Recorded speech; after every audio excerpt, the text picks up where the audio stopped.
Chelsea fans, a different kind of video from me today. It's the truth about Chelsea's poor form and the truth about our squad and our squad mentality. And the truth is that we've got a squad, a core group of our squad that like to turn it on and off when they feel like it.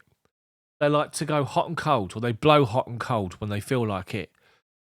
They feel like they've got a divine right to win football games without having to go out on that pitch and earn the right. And when it goes against us, they can't live with it. And that's the truth, and that's not acceptable as far as Chelsea and what we expect from our Chelsea team and our Chelsea squad. And the manager is concerned. That's the truth about the current situation at Chelsea.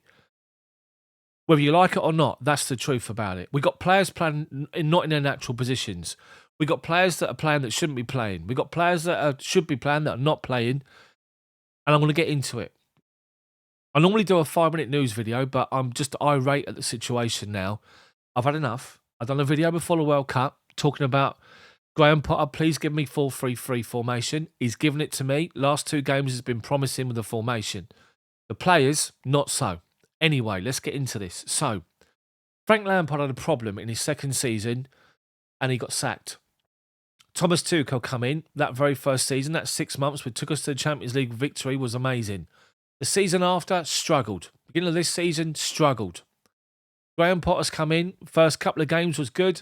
Now he's struggling with his form. Yes, we beat Bournemouth, but in saying that, Bournemouth come back into the game second half because we let them do it. Yesterday's game was chalk and cheese. We always know that Chelsea are going to face a team that sits defensively against them unless you're playing Man City, unless you're playing Liverpool, Arsenal, Man United. And these teams will line up to negate the space. They'll sit in a deep block, a low block, in lines of 5 and 4 or even 4-4-2 like Forest did yesterday. And they're going to try and force Chelsea to try and create the space. Problem is, we don't have runners in behind. That was our biggest problem. First half yesterday, the one time we did it, or the 2 times we did it, we got in behind. The second time we did it, the 1-2 with Pulisic and Mount, led to the goal. And we didn't do it again after that. That was the biggest problem. It was easy for Forest to defend against. They then stepped up second half. And this is what I'm getting to when I'm talking about the problems Lampard, Tuchel, and now Potter's got. We've got a squad of players that come out in the second half against Nottingham Forest and others this season. It's not the first time yesterday. And get blown away for 20-25 minutes, half an hour in the second half. Almost as if they're not expecting some sort of reaction from the opposition. And we can't live with it. We are surprised. We can't get our foot on the ball. We're losing challenges, duels, headers, tackles. We're losing possession of the ball. And it's baffling. It's astounding. It's just astonishing for me. And I say that because I firmly believe, looking at our squad of players, we're up there with Man City's squad, for me, as one of the best in the Premier League. But we're not utilising the squad for the formation that I believe we should still be playing, the 4-3-3. Yes, we've done it in the last 2 games. But for me, you look at the players and still, I can't believe the fact that first they turned up second half and didn't expect Forest's reaction. Aspie spoken after the game and said, we were expecting it. What happened? Why was there no reaction from Chelsea? There was nobody on that football pitch after 10 minutes of the second half grabbing hold of those players by the shirt, by the neck of the shirt, and saying, sort it out. Work harder. Get your foot on the ball. Run faster. There's no one that does that. There's no John Terry on that football pitch. There's no Lampard. There's no Drogba that demands the players step up and react to it. There's nothing. It's just all just subdued.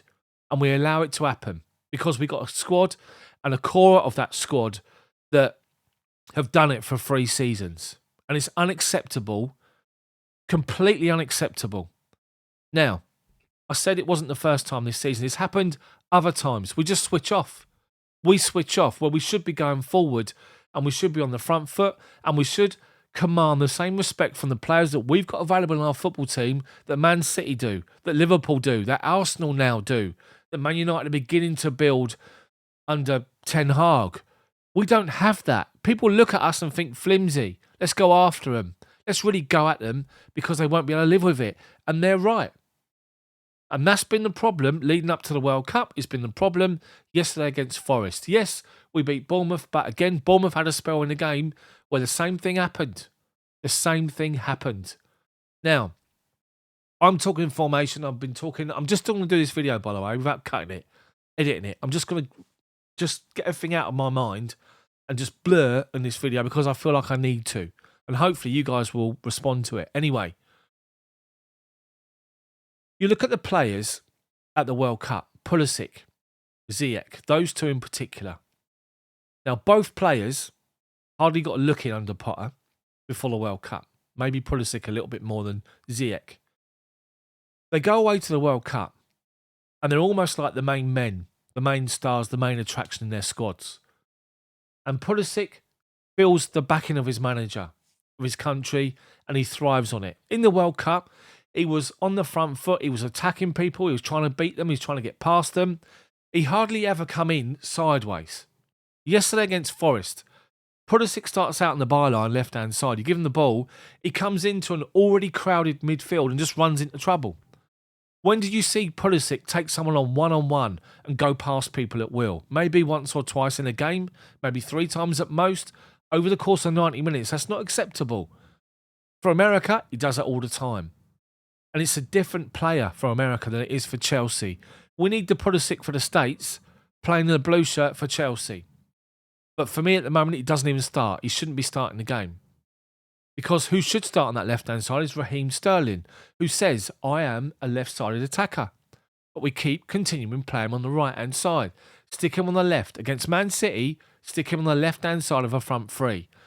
Up front, Havertz wasn't in the game yesterday, hardly, against Nottingham Forest.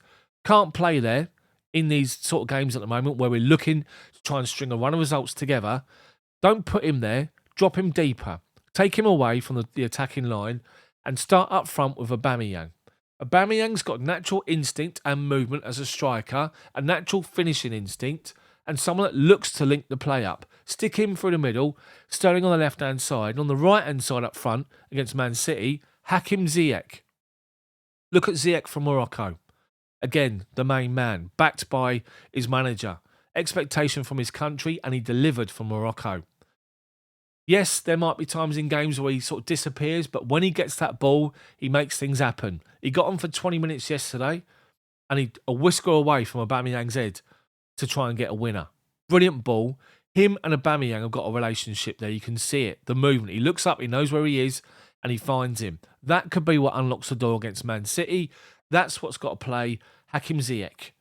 Give him a run of games now. Give him 4, 5, 6, 7 games where stick with Sterling, Aubameyang and Ziyech as the front three. The midfield is where we got to sort things out. Take Jorginho out now.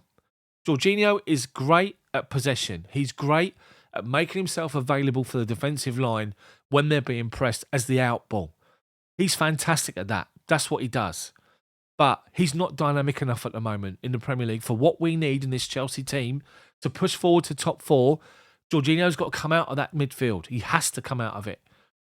Mason Mount, drop him deeper. Sod the number 10, put him as a box-to-box midfielder, number 8. And stick him in the middle of midfield, a little bit deeper as he has been. Put either Kai Havertz, Conor Gallagher, Zakaria or Chukwuemeka there next to him, and Mateo Kovacic coming in and play that defensive midfield position, which he said in the past he wants to play. That's the 6 through midfield and up front for me that needs to play week in, week out now, starting games, because they're going to build a relationship as a unit together going forward, and the midfield coordinating together to get back and defend as well. Kovacic, Havertz, Mount, Sterling, Aubameyang, Ziyech.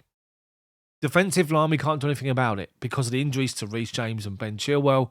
And once again, for the second season running, we missed these 2 players drastically.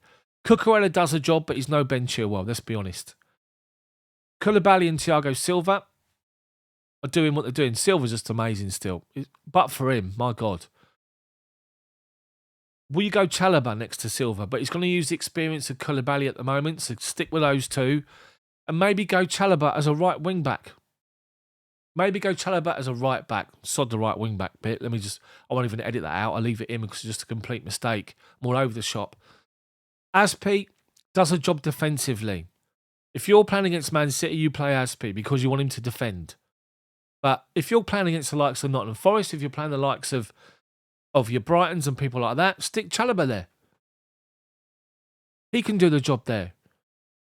The problem is we've just got this acceptance at the moment over the past 3 seasons that we don't know what Chelsea's going to turn up in game.